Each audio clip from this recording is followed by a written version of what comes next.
death of North Korea's longtime dictator, Kim Jong Il. He was revered as a godlike figure inside that isolated nation and feared and distrusted by nearly everyone outside it. This morning, South Korea's military is on alert. North Korea has test-fired a missile, raising new concerns over the future of that country's nuclear program. Celia Hatton is in Beijing this morning with more for us. Celia, good morning.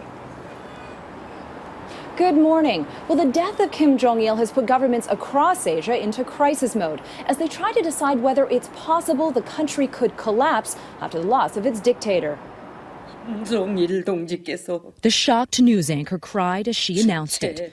North Korea's so-called dear leader, Kim Jong Il, died of a sudden heart attack Saturday.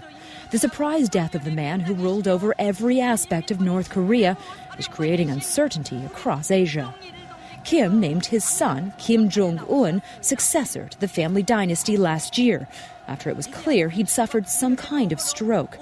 Kim Jong Il was groomed to be a leader by his father, Kim Il-sung, but this young heir is hardly ready for prime time. I think what will likely happen is there will be a kind of caretaker leadership of Kim Jong Il's brother-in-law, a man named Chang Song-taek, and Kim Jong Il's younger sister, who are very important behind the scenes. And they're sort of be shepherding Kim Jong-un along as he gets prepared to assume real power. But this weak country's already at a breaking point.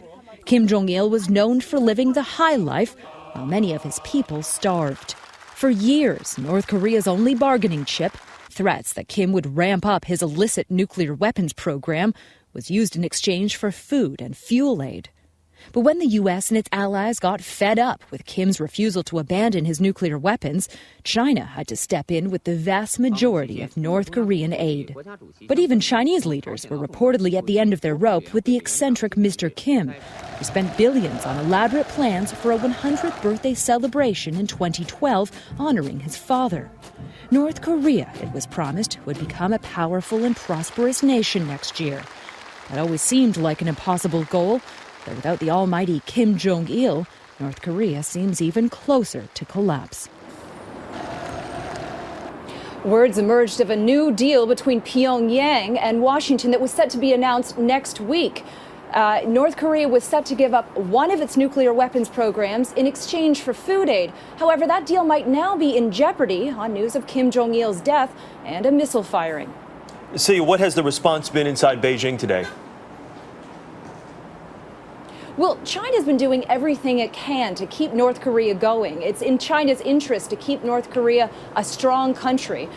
China worries that if North Korea does collapse, North Korean refugees could flood into China, overwhelming the country. And ultimately, it worries that a unified Korea that is friendly to South Korea and also to Washington could lead to U.S. troops leading right up to China's border, something the country does not want. CBS's Celia Hatton in Beijing for us. Celia, thank you.